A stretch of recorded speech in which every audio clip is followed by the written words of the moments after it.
ئەو کاتتان باش بینەرانی خۆشەویستی تلویزیۆنی کۆمەڵە تۆ خوشحاڵم بۆ جارێکی ترام لە خزمەتتانە بۆ پێشکەشکردنی بەرنامەیەکی تری دیالۆگ. ئازیزان، لە بەرنامەی پێشوودا باسێکمان بوو لەسەر داڕمانی کۆماری ئیسلامی و بۆشایی دەسەڵات. ئەو بەڕێزانەی کە لەو بەرنامەیەدا جوابی ئەو پرسیارەیان داوە لەم بەرنامەیەشدا جوابی ئەم پرسیارە دەنەوە کە جێگۆڕکەی دەسەڵات لە بەشی دووەمەکەیە جێگۆڕکەی دەسەڵات ئەبێ بە چی؟ ئایا هێز سیاسیەکان چنێ خۆیان بۆ ئامادە کردووە؟ تەسیری هێزی دەرەکی لەسەر جێگۆڕکەی دەسەڵات چییە بێت؟ هەروەتر جێگە و پێگەی کوردستان دوای شۆڕشی ژینە لە جێگۆڕکەی دەسەڵاتە چۆنە بێت؟ فرنجتان بۆ بینینی ئەو بەرنامەیە ڕائیکێشم.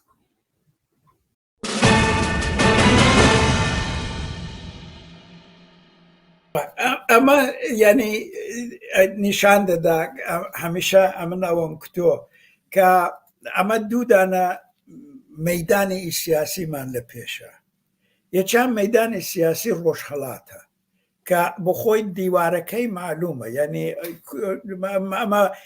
درستە کوردستان، یعنی مەبەستم شت نییە، مەبەستم تەقسیماتی کشوەری نییە کە کوردستان بەشێک لە یعنی کوردستانی واقعی ڕۆژهەڵاتە. مەبەستم ڕۆژهەڵاتی ئێرانێ، ڕۆژهەڵاتی کوردستان لە ئێران لە چارچەوەی ئێرانێدا. ئەوە یەک مەیدانە. یەک مەیدانیش ئێران بە شێوەیەکی گشتیە. ئەمە دەتوانین دەبێ بە نەزەری من بەرەو سیاسەتێکی بچین کە ئەو دوانە دە استراتێژی خۆماندا لێک بەستینەوە، یا ئەگەر لێکی نەبەستینەوە مێکانیزمی یەک بەستنمان هەبێ.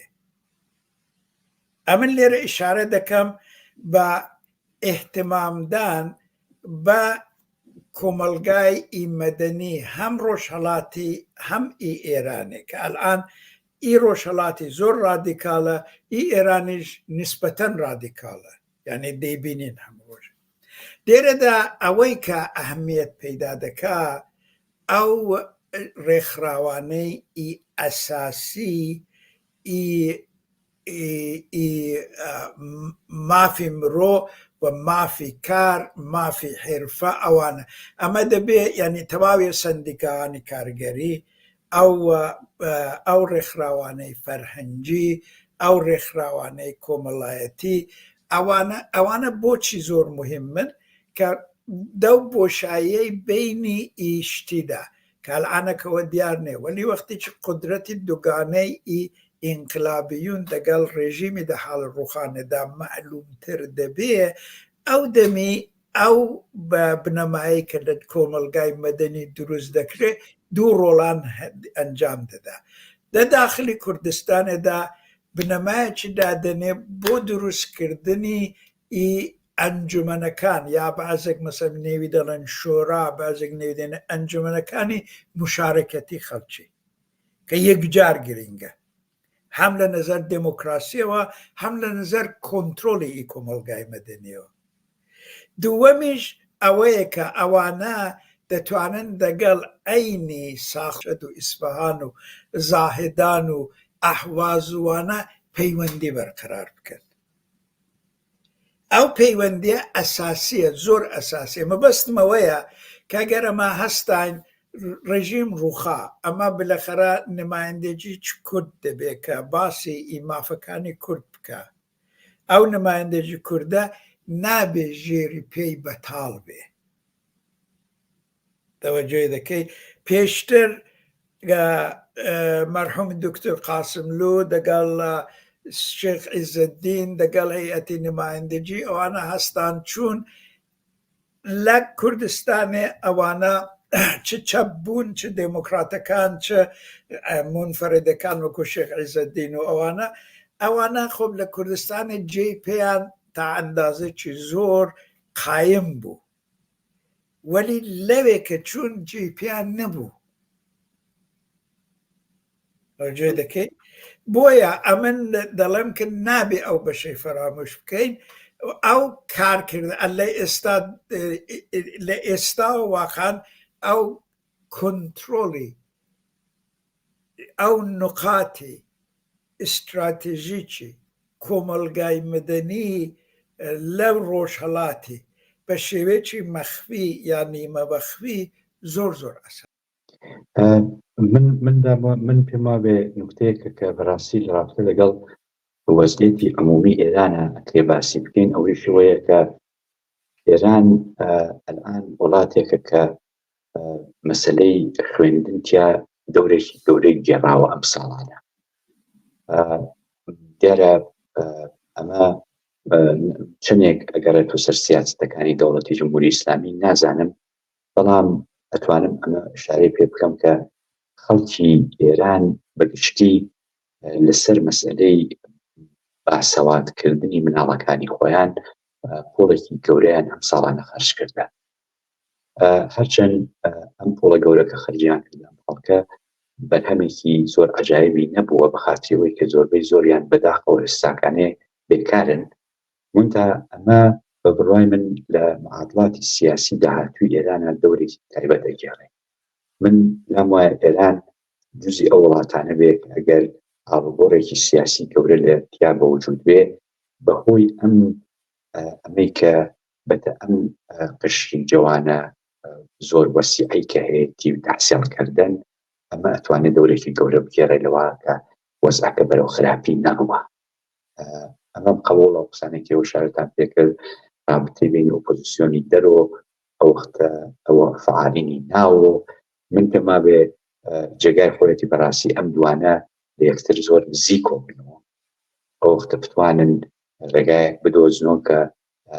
ئەگەر هاتوو ئەم ئاڵوگۆڕە سیاسی هاتە بەرۆ بەرنامەیەکی مشتەرکیان بێ بۆ ئەوەی کە بتوان ئەم قەیرانێکی شارەم پێکردێتە بەرەو قەیرانێکی گەورەیش هەبێت. چونکو هەروەکو باسم لێ کرد قەیرانی نەوەی سێومە، قەیرانی نەوەی سێومیش بەڕاستی شتی تایبەتی خۆی لەگەڵ خۆیان هەیە، ئەوەیە کە ئەبێ لەواقع هاوکاریەکی زۆر جدی بکرێ بۆی کە بتوانرێ ئەم مەرحەلەکە دێتە بەرەو. و تۆ خۆشت بە دروستی شارەت پێکرد کە ئەتوانێت بەرەو زۆر خراپی بڕوە، بەرەو ئەو بڕواکە بلەخرێت تاڵان و نازانم شتیوا دەست پێ بکە خەڵک مەسەلەنەوە شتایکی تایبەتی بکەن بەخاتیەوە ئەمە کەم بکەیتۆ و لەواقع بتوانی جواب دەرەوە بێ کە جواب دەرەوەی سەریع بێت. ئەگەر ڕێگاهایەک بدۆزرێتۆ ئەوەی کە من شارم پێکرد ناوی ئەوەڵ بۆ باسکە دەرەکە ئەوی ژوەیەکە شناختە بحرانەکە بەڕوای من مهمە. تۆ لەگەڵ چ بحرانێکە ڕوبەڕوو دەبیت؟ یاساکانی کۆماری ئیسلامی هەموو یاسای دژ بە مرۆڤایەتیە، هیچ نابێ ئەسڵ بیریش لەوە بکرێتەوە کە ئەو بمێنێتەوە. یعنی کۆماری ئیسلامی ئەو ڕۆژەکە ڕادەمەڵدرێ بە هەموو شێوەکانی بە هەموو بڵێن پێکهاتەکانەوە دامەزراوەکانی مەدەنی سیاسی حقوقی کۆمەڵایەتی هەمووی دەبێ بسڕێتەوە، هیچ ڕێگایەکی دیکە نەغیرێەوە. بەڵام لەباری حقوقیەوە ئەو پرسیارەکەیەوە کۆمەڵێک بڵێن ڕێکاری مەدەنی و حقوقی ناونەتەوەی هەیە کە ئەوانە دەبێ بگرێنە بەر. بۆ نمونە بڵێن جارنامەی مافی مرۆڤ، جارنامەی ناونەتەوەی مافی مرۆڤ لەلایەک بڵێن هێندێک کۆنڤانسیۆنەکانی ناونەتەوەیە، بڵێن هێندێک کۆنڤانسیۆنەکانی ئوروپایە و ئەوانە دەبێت ببنە بنەمایەک بۆ هەڵس و کەوتکردن لەگەڵ تاوانبارەکان و لەوانەیە هەموو کەسیش تاوانبار نەکرێ دەستی حسابی شخصی ببێ. هێندێک کەس بە بڵێن راپۆرتی نادروست بە بڵێن حیسابی شخصی و ئەوانە بێن کەسی دیکە تاوانبار بکەن وە لە ڕاستیدا ئەوانە تاوانباریش نین. بۆیە هەمووی ئەوانە دەبێت سیستمێک لێ ئێستاڕا فکری بۆ بکرێتەوە لەسەر بنەمای حقوقی بڵێن پێکهاتەکانی ناونەتەوەی و یاساکانی ناونەتەوەی و ئوروپایی سیستمێک بێتە ئاراوە کە بتوانرێ سیستمی حقوقی و داوەری و دادڕەسێکی ڕێک و پێکی ئینسانی دموکراتیک بڕێوە بەرێ بۆ ئەوەکە بەڕاستی جیاوازی هەبێت لەگەڵ هەم دەورەی زمانی شا هەم دەورەی زمانی کۆماری ئیسلامی. یعنی کۆمەلگای داهاتووی ئێمە بێ کۆمەلگایەکی دموکراتیک بێ و دامەزراوەکانیشی بە شێوەی دموکراتیک بچێتە پێشەوە. بەلەوەی کە جوای پرسیارەکە دم و ئاماژەیەک بە شتێ بکەم باسی ئەو فروپاشی حکوومەت کە کرا پێشتر خانم ئاماژەی بۆ هێندێک خاڵ کرد یەک خاڵ بەلای منەوە گرینگە ئەویش مەسئلەی نەزمی جیهانیە کە بە تایبەتی پلان و بەرنامەی وڵاتانی دەرەکی یا غەربی بۆ من ناوچەکە زۆر گرینگە ینی فاکتۆرێکی زۆر مؤثرە لەوەی کە جنبشێک یا بڵین ئینقلابێک لە وڵاتێکدا سەرکەوتوو بێ یا نەبێ لەو ناوچەیەدا بە تایبەتی مەسئلەی چین و هێژمۆنی چین لە ناوچەکەدا مەسئلەی رووسیە و مەسئلەی نەوت و مەسئلەی وڵاتانی عەرەبی و مەسئلەی خەتی ئینێرژی و مەسئلەی ئیسرائیل و بە هەر حاڵ وڵاتانی غەربی ئێستا نەگەیشتنەوە قەناعەتەی کە منافعان یا بڵین ئاوا تعریف بۆی ناکرێ بۆ خۆیان کە لە چوارچێوەی گۆڕینی حکوومەتی کۆماری ئیسلامیدا بێ فعلەن ئاوایە بەڵام من لەگەڵەوە هەم کە خەڵک دەتوانن ئەو جۆرە حکوومەتانەی کە وڵاتانی دەرەوەژ ئەگەر حیمایەتیان لێ دەکەن بۆخوان بتوانن ئەو حکوومەتی یا دەسەڵاتە بگۆڕن بەڵام بەنسبەت قەزیەکەەوە دەزانی مەسئلەی حکوومەت و مەسئلەی ژینگە دەواقعدا ناتوانێت جیا لە مەسایلی سیاسی اقتصادی ئیجتماعی و شتەوە چاوی لێ بکات خۆی لە تعریفێکی کە بۆ بڵین sustainable development دەکرێت کە بڵین گەشەی سەقامگیر و بەڕێوەبەری وڵاتە و بەڕێوەبەری پایداری کەم باسم کرد لەوێدا ئاماژە بەوە دەکردوێت کە ئێمە دەبێت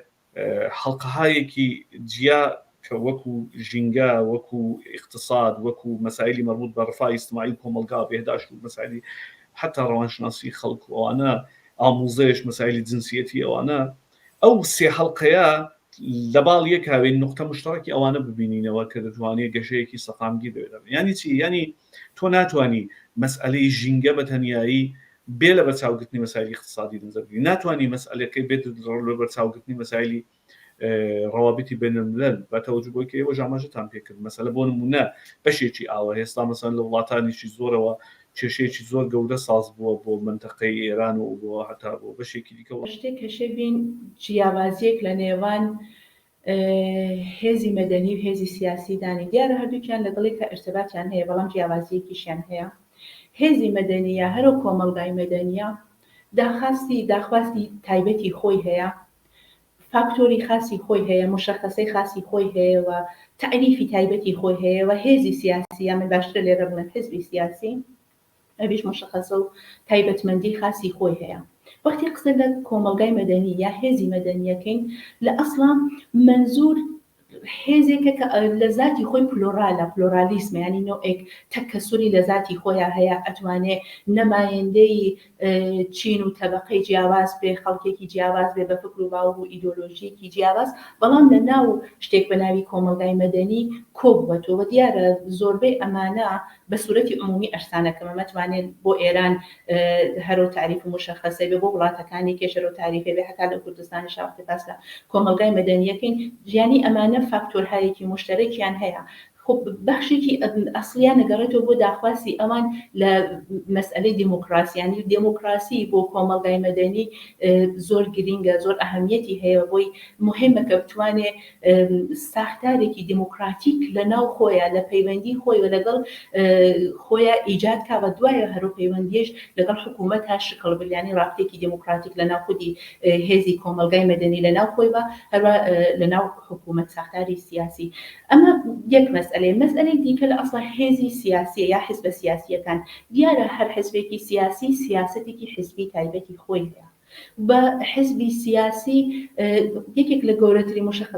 مشخصەکانی ئەوەیە کە بە شوێن دەسەڵاتی سیاسی ئەگەڕێ شەڕی سیاسیەکە مبارزەی سیاسیەکە و بە شێوەیەک حکوومەت کۆنتڕۆڵەکات و لە شەڕی ئەو حکوومەتایە کە هێزی سیاسی معنا پەیاکە تعریف پەیاکە بەڵام پەیوەندیشی لەگەڵ جامعەی مەدەنی کۆمەلگای مەدەنی هەیە و ئەویش زمانێکە کە حکوومەتی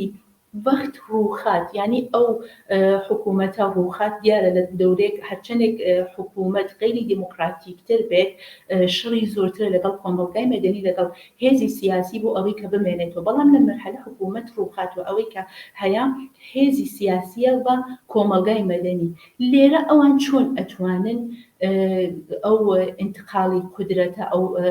انتقالی قودرەتە بە شێوەیەک شکڵ بن لە ناو جامعە بێ ئەوەی کە خشونەتێک بە شکڵ بکرێ بێ ئەوەی کە تونند و تیژیەک شکڵ بگرێ و لێرەیە کە ئێمە ئەتوانین باسەکە مرتبط بکەین لەگەڵ کوردستان لەگەڵ ئێرانەوە بڵێن لە پێش ئەگەرێمە باسی بەسلا ئەو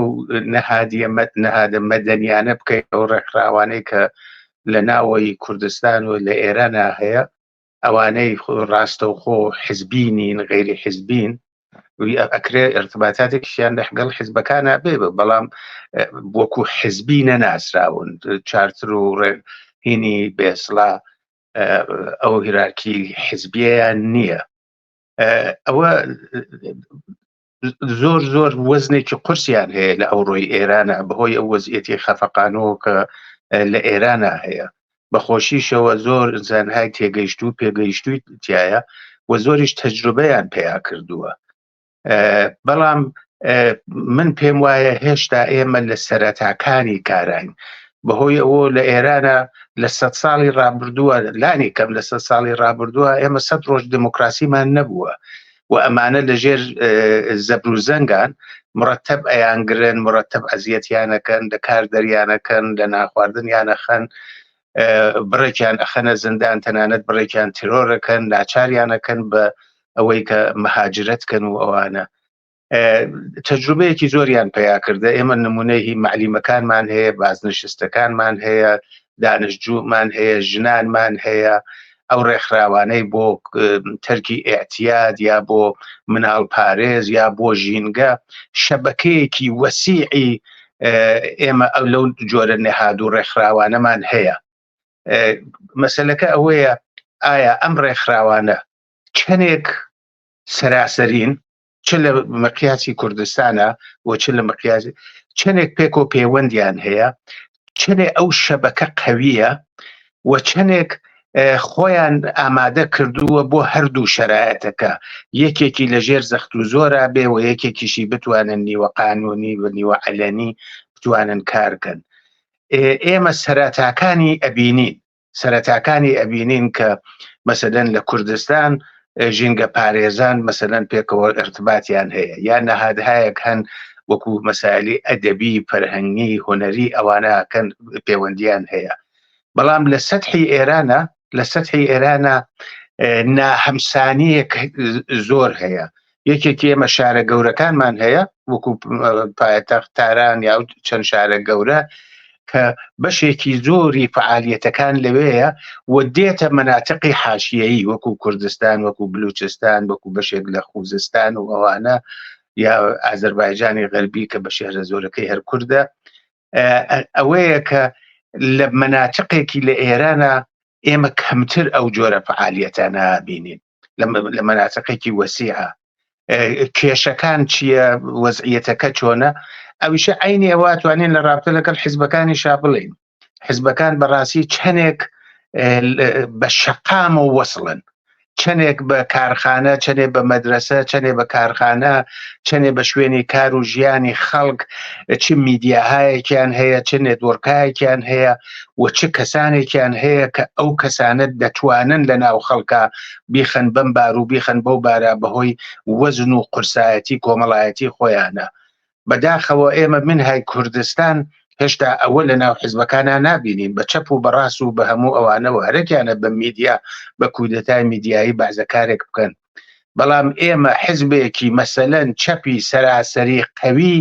کە نیشان بدرێ لە ناو کرێکارانە لە ناو زەحمەتکێشانە لە ناو ژنانە لە ناو خوێندەوارانە لە زانکۆکانە بڕێوی هەیە یا لە ناو ڕۆشنفکرانە لە تیئاترە لە سینەما لە هونەرە لە موزیکە ئێمە ئەوە نابینین. مەسەلەن ئەگەر مقایسەیەکی سادە بکەین جاران حیزبی توودە لە فعالیەتی نظامیە بووی بەشە نظامیەکەی تیئاتری بوو هونەری بوو تەرجمەی بوو یعنی لە مەسایلی کارگەری و تا نظامی تا هەموو شوێنێ. ئێمە دوای ئەو دەورە حیزبێکی وامان لە سەراسەری ئێرانە نەدیوە بەو پایگا و پێگەوە بەسەر سازمان شریکەکان قەوی بوو بەڵام نەیتوانی لە بەعزە شوێنێکە هەر نەبوو یا لە بەعزە شوێنێکە زۆر کەم بوو. وانە ئەوەیە بۆ حیزبەکانیش هەر ئەو شتە ئەتوانین بڵێن ئەو ئامادەگیە من نابینم. دلیلێکیشی ئەو سەرکوت و زەبر و زەنگ و کوشتارە زۆرەیە کە لە 67 تا کردی دوایی کارێکی کرد هەموو ڕێبەرانی یا بگیرێن یا بکوژرێن یا هەڵێنەوەوانە. بەڵام مەسلەی کوردستان جیاوازی هەیە. ڕاستیەکەی کوردستان هێشتا حیزبەکان بەخۆشی و دەسەڵاتێکیان هەیە، بەڵام ئایا لە مقیاسی کوردستانە ئێمە ئەتوانین چه تەغییراتێک لە ئەرسەی سەراسەریە بە وجود بێرین؟ بەرحاڵ ئەوە مەحدودیەتایەکی هێزە کوردستانیەکانە.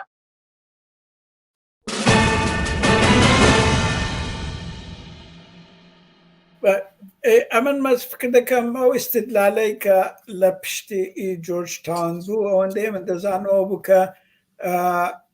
یعنی ئیقرار بەو مەسەلەی بوو کە ئەمە کوردەکان یعنی ئەمە یعنی ناتوانین بەتەنە لە ئێرانێ و کارێ بکەین، دەبێت دەگەڵەوانی دیکە بیکەین. باشەوە ممکنەوە استدلالە شت بێ ئەساسەن دروست بێ کە ئەمە ناتوانین بەتەنە لە ئێرانێ و کارێ بکەین، وەلی ئەوە بەو معنای نییە کە ئەمە ئەگەر یەک بگرین متفق بین هێزی دەبین بە هێزێکی گەورەوە تاسیرێکی زۆر گەورەمان دەبێ لەسەر ئەوەی کە ئەنجام دەدرێ لەوێ. باشە ئەوە یعنی ئیقرار بەوەی کە ئەمە ناتوانین بەتەنێ لە ئێرانە ئاڵوگۆڕ دروست بکەین بەو معنای نییە کە ئەمە ئەگەر یەک بگرین و فەرمان ڕای ڕێبەرایەتی و ستاتێکی ئەمەلیاتی و ستادێکی گفتمانی و ئەوانەی یەکگرتووی یعنی بەهێزمان هەبێ ناتوانین تاسیرێک لەسەر ڕەوەندی سیاسەتەکە دابنین، ئەمە دەتوانین دای بنین. جا بۆیە ئەمن فکر دەکەمەوە کە واقعاً یەکگرتنی کوردی لێرە یەکگرتنێکی سیاسی ئەلا ڕەغمی ئیدۆلۆژیەکانی جیاواز دیارە ئەو ڕێکخراوانە هەموو ئیدێ. جا بۆیە ئەمە بەرنامەیەکی کە لەسەری تەوافق بکەن. ئەگەر ئەو بەرنامە بەوێ ڕە بگا کە واقعانە بتوانین ستادێکی ئەمەلیاتی یەکگرتو و ستادێکی دەربڕینی خەبەر و گفتمانی یەکگرتو دەگەڵ وتەبێژی یەکگرتو هەبێ و ئەوە وەکو بڵاکێکی کوردی کارێ بکە لە ئێرانە تاسیری فۆقڵادەی دەبێت. تاسیری فۆقڵادە. جا ئەگەر لە ئێرانە تاسیری فۆقڵادەیە بێ دە محاسباتی هێزەکانی دەرەکیشدا تاسیری دەبێت. مثالێکی دێنمەوە ئەنگۆ دیقەتێ بکەن بۆ یعنی بۆ چوونی ئەمریکایە لەسەر مەسەلەی کوردی لە عێراقێ لە بدایەتی ڕوخانی سەددامێ یا پرۆسەی ڕوخانی سەددامی و چەند مانگ پاژووی کوردەکان یەک بوون. باشە ئەمریکا وەکو یەکگرتووە هەمیش مرەتەبش تاکیدی دەکرد کە دەبێ هێزێکی واحد دروست بکرێ نازە وەلی ئەو بەردوو بەرەچیەی کە لەوێ بەردەوام بوو ئەوە جێوەکەی ئیمکاناتی ئەمەلکردی ئستراتژیکی ئەمریکاش لەگەڵ کوردەکان لە بین چوو. وەختێکی مەسەم کوردەکان هەستان چوون بە ئۆبامایان گوت لە ساڵی 2011 کە مەچۆ دەرێ ئەگە دەشتێ دەرێ وەرە پایگای لەوێ دابنێ لەوێ بمێن لە کوردستانی بمێنەوە لە عێراق دەچێ دەرێ لە عێراق عەرەبی دەچێت دەرێ کەیفی خۆتە وەلی وەرە لە کوردستان بمێنەوە دەقیقەن ئەو دەمی ئەو قسە بنەمای نەبوو بنەماکەی نەبوو لەو بابەتەیەوە کە کوردستانێکی یەکگرتوو نەبوو. کوردستانێک بوو کە نفوزی ئێرانی تێدا بوو، تورکیە تێدا بوو، بەرژەوەندەکانی شخصی عەشیرە و خانەوادە و فلان و فلان و ئەوانەی تێدا بوو و فەسادێکی زۆر گەورەشی تێدا بوو و تێشیدایە. جا لەبەرەوەی یعنی کوردەکان خۆیان وەکو هێزێکی یەکگرتوو دەزانی ئەوەی کە من دەڵێم هونەری کوردەکان دەبێت دەوەی دابێ کە خۆیان وەکو هێزێکی یەکگرتوو یەک پارچە معرفی بکەن کە بەبێوان هیچ جورە تەوافقێک لە ئێرانێ ناکرێ. باشە جا ئەگەر ئەوان هێزەکانی دیکە مطمئن بوون کە بەبێ کوردەکانەوە تەوافقە ناکرێ چۆن کوردەکان ئەوە یەکگرتویان کردو و دەگەڵ بەلوچ و عەرەبیش یەکن دەگەڵ بەشی ئازەریەکان یەکن ئیمکانی نییە پرۆژەی حکوومەت دەوڵەتێکی متمەرکزی یعنی ئەو جورەی کە دەستی ڕاستەکانی ئۆپۆزیسیۆنی ئێرانە دایانەوێت دای مەزرێنن بتوانێت خۆی بگرێ. ڕاستکەتان پێم وایە بۆشاییەکی یەکجار زۆر گەورە هەیە رابطە لەگەڵ باسکردن لە مەسایلی ئابووری ئەو ڕۆی ئێران و بەتایبەت ئەو ڕۆی کوردستان. من هێزێکی سیاسی لە هێزە سیاسیەکانی بەتایبەت دەرۆ نەمدیە کە بەرەو پیری ئەوە بڕواکە رابطە لەگەڵ مەسایلی ئابووریە کار و شتێکی تایبەت بکات. ئارم بابەتەوە زعفێکی یەکجار زۆر گەورە هەیە بەڕاستی و من پێما بێ هێزی ئۆپۆزیسیۆنی بەتایبەت کورد لە دەرۆ لەم بابەتەوە ڕخنێکی یەکجار زۆری لەسەرە بەهۆی ئەوە کە لەم بابەتەوە کارێکی ئەو تۆی نەکردە. بەڵام خۆی جێی خۆیەتی کە ئارەمە بەدووە ئەمە وەکو مەسەلەیەکی زۆر جددی لەبەرچاو بگیری و ئەمە ڕاستکەتان بەهۆی پیچیدەگیەکەی کە هەیەی ئەمە کارێکی پێویستی بە ئەوە هەیە کە کەسی شارەزا ئەو کەسانێک کە پسپۆری بوارەکەن ئەمانە بتوانن لە کۆنفرانسها و جەلساتی مختلفە بێن لەسەر شتای مهمی ئابووری ئێران و کوردستان قسە بکەن و کار بکەن و ئەمانە ئەبێ دەڵاڵە بکەین،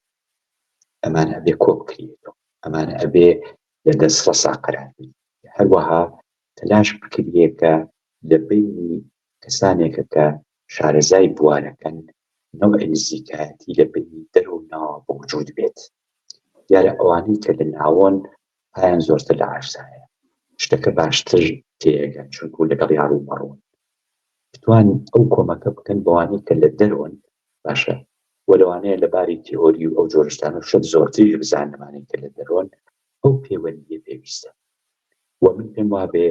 ئەگەر حزبێکی سیاسی یا ئەحزابی سیاسی ئەو ڕۆی ئۆپۆزیسیۆنی کورد بەتایبەت ئەمە وەکو گەڕاڵەیەک دایبکەن وەکو بەرنامەیەک دایبنێ ئەم بۆشاییە هەیە ئەم بۆشاییە پڕ بکرێت. ئەمە بۆشایی ئەوەیە کە تۆ بتوانی شتێکی زۆر زۆری چاکت ببێ کە ئەگەر هات و سبحا لەگەڵ شتێکا ڕوبەڕوو بووی تۆ وەزع سیاسیەکە بەرەو گۆڕان ڕۆیی تۆ ئالیوا لەواقع سەرە لێ نەشەوێ بتوانی شتی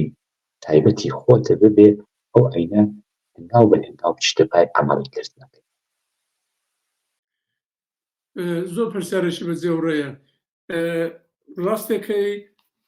بەشی زۆر زۆر گرنگی داهاتووی بۆشاییەکەی ئێمەیە و دەورەی بۆشایی بەشی بڵێن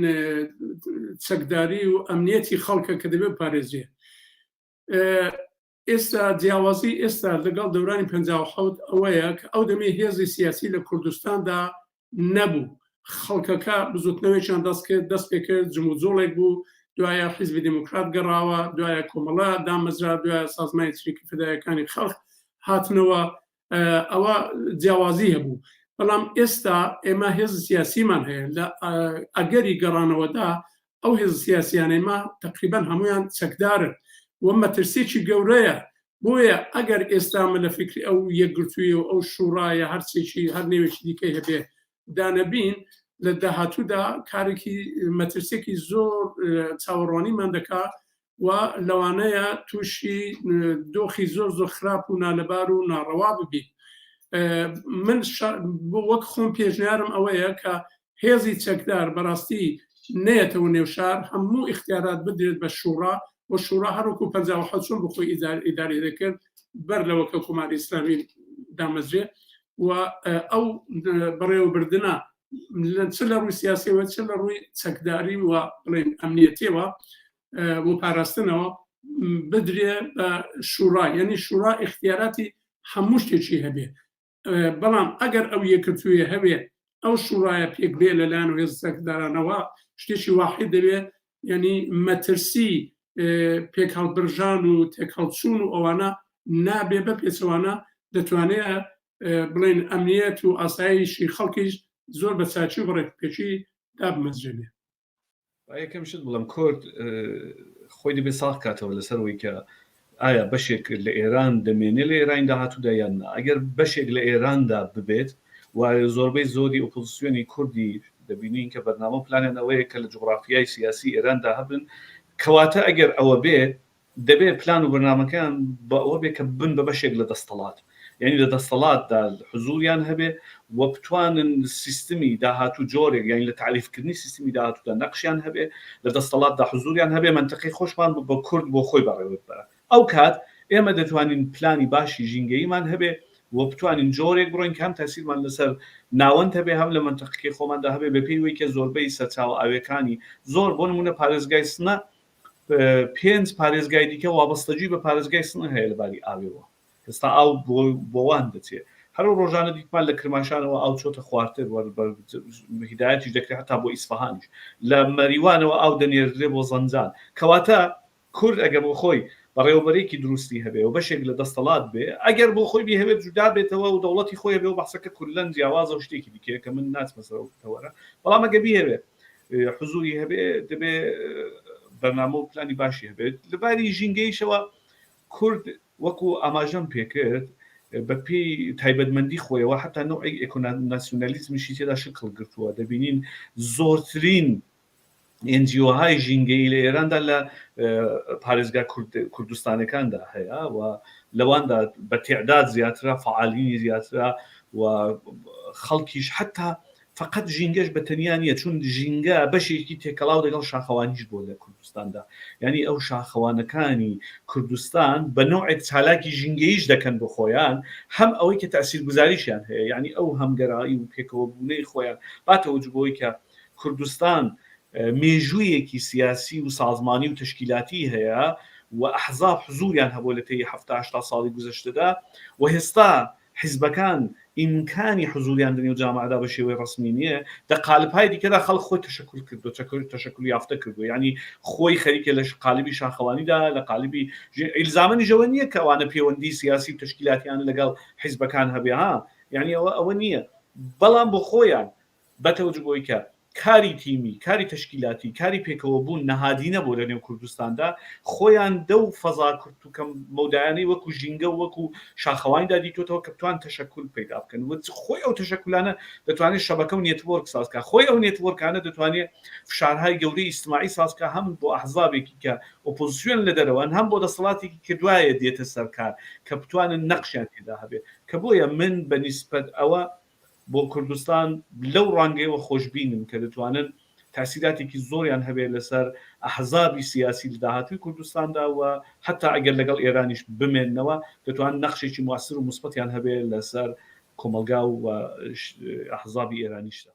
خب بەراوردەکان نیشانی ئادکە ئەو کۆمەلگای مەدەنیە کە لە ئێران هەیە تعریفی تایبەتی خۆی هەیە ئەو تعریفە لەگەڵ جیاوازیەکانی کوردستان و بەلوچستانە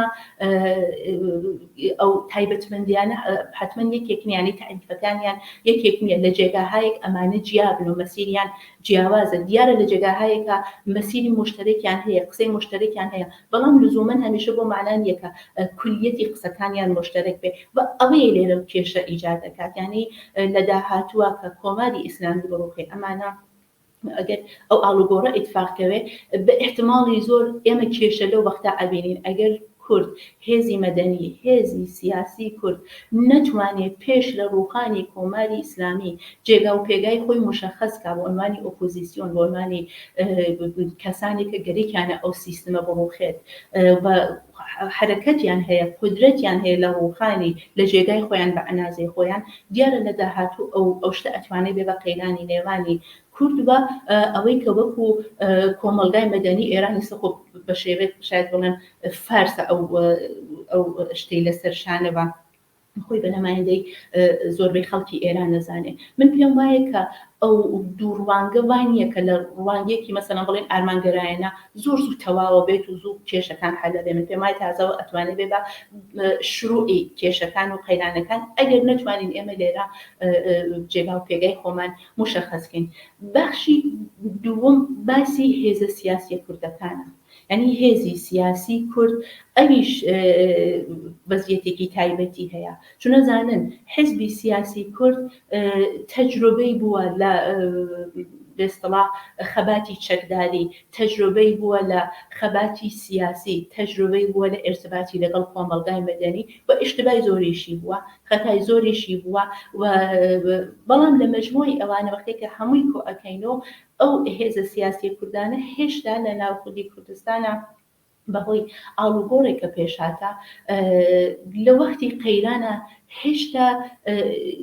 جێگایان هەیە هێشتا ئەتوانن قسە بکەن بە شەرتی ئەوەی کە ئاڵوگۆڕێکی تایبەت لەسەر بنەمای سازمانی ساختاریان ئیجادکەنە بە شێوەیەک بتوانن ئەگەر بتوانن چۆن ئەڵێن ڕێفۆرمێ ئیسلاحێکی ناو سازمانی لە ناو خۆیان بە لە ئێرتباط لەگەڵ یەکترینا ئیجادکەن هێشتا ئەوانە ئەتوانن لە کوردستانە قسەیان بێت بەڵام ئەچینە سەر ئۆپۆزیسیۆنی ئێران بۆ ئۆپۆزیسیۆن حزبی سیاسی ئۆپۆزیسیۆن چەندێک حزبی ئەحزابی ئۆپۆزیسیۆنی ئێرانی لەگەڵ کووردا لەگەڵ هێزە سیاسی کوردەکانە وەکو دوو هێزی بەرابەر قسە بکەن ئەمە مەسئلەیە چون ئەوان هەر لە مەرحەلەی ئەوەڵۆ بۆ خۆتان نەزانن زۆریان ئەسڵن هێزی سیاسی کوردیان قبوڵ نییە و پیان خۆشە هەر لە مەرحەلەی ئەوەڵ حەزبیکەن لە معادڵی قودرەتە حەزبیکەن و لە تەرەفێکی کەیشۆ ئەوانیش کە هێزی سیاسی کوردیان تا حدێک پیان وایە کە ئەتوانین قسەی لەسەر بکەین ئەوانیش بۆ خۆیان شتایەکی کە مەترحەکەن کە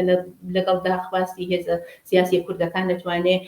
جیاوازی بێ تەفاوتی بێ لێرەیە کە ئێمە بەنظری من ئەوەی کە بۆمان ئەهەمیەتیەوە ئەوەیە کە هێزە سیاسی کوردەکان چۆن ئەتوانن پلتفۆرمێکی مشترەکیان بێ زمانێکی مشترەکیان بێ قسێکی مشترەکیان بێ بۆ دوا ڕۆژی ڕوخانی کۆماری ئیسلامی لە بەرابەر ئەو هێزە سیاسیە حزب سیاسیانە کە لە ئێران زۆریش ئەبن ینی بە هەر حاڵ ئیسلا خارجی کشوەرەمانە فعالیەتیان هەیە لە ناوخۆی ئێران ناتوانین قسە لە حزب سیاسیەکان بکەین چون بەڕاستی هیچ شتێکی مشخص نییە لەبارەیانەوە بەهۆی ئەو سیستمی دیکتاتۆریە کە لە حکوومەتە هەیەەوە لەسەر خەڵک دایسەکاندا بەڵام یعنی هەر بۆ میزانە کە کۆمەڵگای مەدەنی کێشە و قەیرانی ئەبێت لە کوردستان بە نسبەتی کۆمەڵگای مەدەنی ئێران حزبی سیاسی کوردیش ئەگەر بەرنامەی مشخصی نەبێت پلتفۆرمی مشخصی نەبێت قسەی مشترەکی حزبی نەبێت حزب کوردیەکان لە ناوخۆیانە و ئەگەر دەرێکیان بێ بە تەنهای عەمەڵکە من پێم وایە ئەوانش دەگەڵ حزب سیاسی فارسەکان یا ئێرانیەکان دوچاری کێشە و قەیرانە بن بۆیە زۆر سەختە بڵێن لە دواڕوخانی کۆماری ئیسلامی لزومەن ئەو شتێکە لە تەسەوری خەڵکایە حتمەن شتە ئەتوانێت شکڵ بگرێت ئەمە بۆ معنانیە کە خەڵک بترسن هیچ حرەکەتێک نەکەن یا هێزە سیاسیەکان هیچ حرەکەتێک نەکەن بەڵام ئەتوانێت بۆ واتە بێت کە ئەوان حرەکەتێکی ئەقلانی حرەکەتێکی دروستیان بێ لەسەر چوارچێوێکی ڕیانی سیاسەتێکی دروستیان ببێت کە ئەو سیاسەتە دروستە ئەوان لە وەزیەتێکی بەرابەردانێ نە لە وەزیەتێکی لاواز کە هەر لە ساڵی 57 کۆماری ئیسلامی ئەو وەزیەتەی لاوازتر و لاوازتر کردەوەی تر لە دوای ڕوخانی کۆماری ئیسلامی نابێ ئەو لاوازیە بمێنێت کوردی ترشێ بە زوبانێکی قەوی لە مەوزەیەکی بەرابەر دقیقاً وەکو ئەوانەی کە قسە بکات و ناتوانێت لە ئەو شتێکە وەکو باوڕەکانی خۆی هەیە بەرنامەکانی خۆی هەیە بە شێوێک خۆی بکێشێتە دواوە بڵێ من ناتوانم بەرنامانی خۆم ئەویش هۆی تایبەتی هەیە ئەمن پێم وایە کۆمەلگای ئێران کۆمەلگایەکە ئەتوانێت بڵێ لەگەڵ مەسحەب لە دەسەڵاتە بڕێک ڕوونترە مەسەن بە نسبەتی 57 ئەکسی خومینیان لە مانگا ئەدی ئێستا لەو 45-46 ساڵە بەو نەگەیشتن کە ئەڵێن ئێمە ئەکسەریەتی خەڵکەکە بەشی هەرە زۆری خەڵکەکە ئەڵێن حکوومەتی مەسەبیمان ناوێت تەنانەت بەشێکی زۆری خەڵکەڵێن ئێمە حکوومەتی جمهوری ئیسلامیمان ناوێت لە مەسحەب کەمێک دوور کەوتنەتەوە وەکو دەسەڵات بەڵام ئایا ئەو ڕۆشنبینیە هەیە ئێمە ئەزانین مەسەلەن جمهوری ئیسلامیان ناوێ ئەی چیان ئەوێ چۆن جامعەیەکیان ئەوێ ئایا ئەمە لە پلتفۆرمهایەکە خۆی نیشانداوە نە پلتفۆرمایەکی محدود لە شوێنهایەکی محدود لە باری جۆغرافیاییەوە یعنی حتا جنبشهایەک لەسەر ئەوە ڕێکەوتوێ مەسەلەن وەکو مەسلەی ژنان کە ئاوا لە جبهەیەکی وەسیعە عەلەیهی جمهوری ئیسلامی شەڕەکەن ئایا ئێمە ئەو جبهانەی ترمان لە مەسەلەن لە کرێکارانە هەیە لە زەحمەتکێشانە هەیە لە حاشیە نشینانە هەیە لە ناو ڕۆشنبیران و ڕۆژنامە نووسانە هەیە لە ناو دوکتور و دانشگاهی و ئەوانە هەیە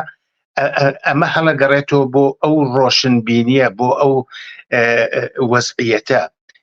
ئێمە ئیشتبایەکە لە ساڵی 57 تا کرا زۆر کەس کە ئەو تاریخە بەڕەسیەکەن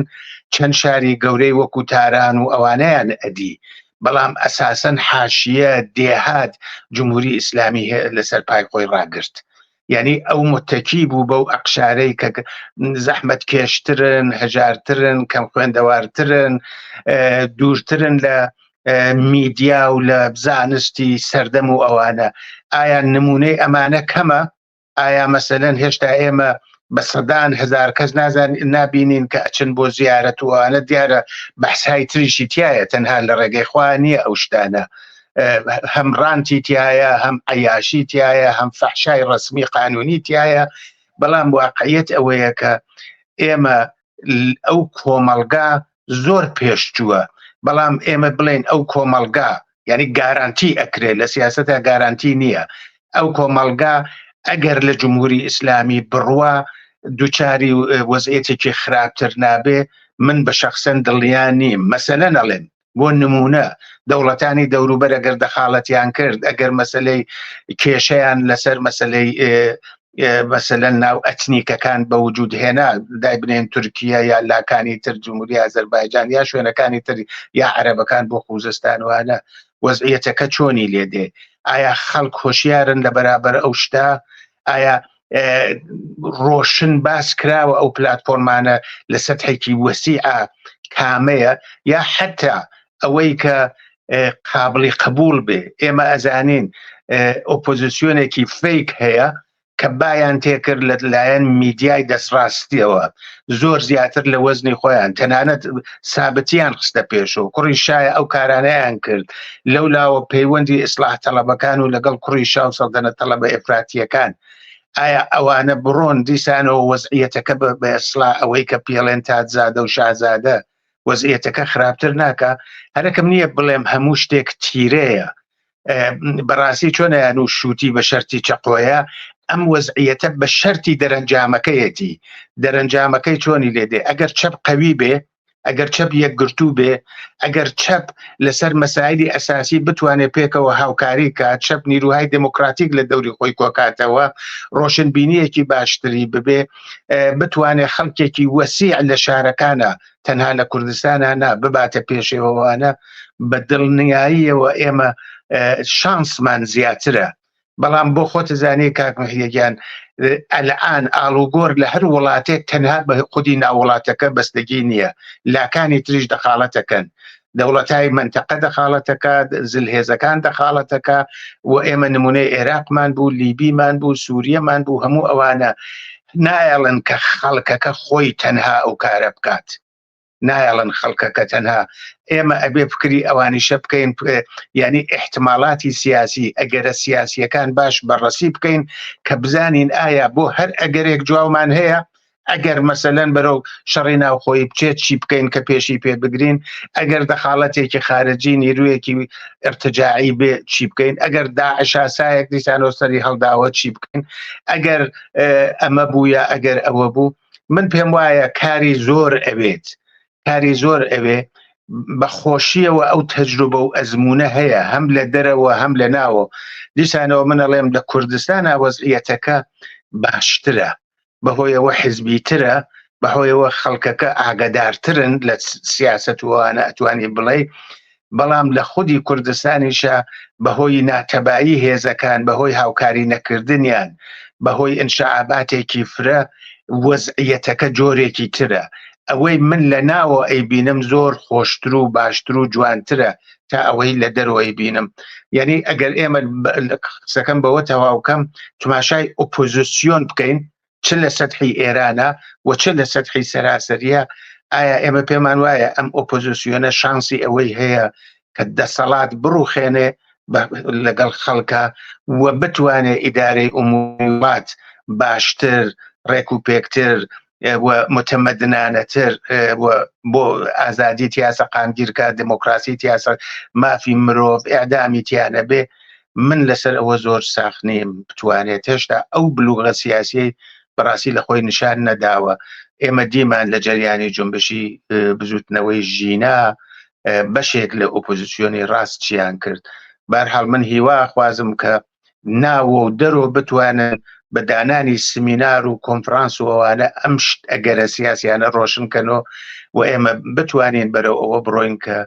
دوای کۆماری ئیسلامی نەکەوینە ئەو قۆناغەوە کە شاڕوخا بۆ 45 ساڵ جمهوری ئیسلامی هاتە سەرکار و ئەگەر ئەم بڕوخێ بۆ دەورەیەک ئێستا هەر دەورەیەک بێ دیسانێت جەریانێکی نادموکراتیک یا فاشیستی یان نیۆفاشیستی بێتە سەرکار. زۆر سپاس ئازیزان بۆ ئەوەی کە بینەری و بەرنامەیە بوون. هەتا دیالۆگێکی تر ڕۆژ و شەوێکی خۆشتان بۆ باوە دەخوازم.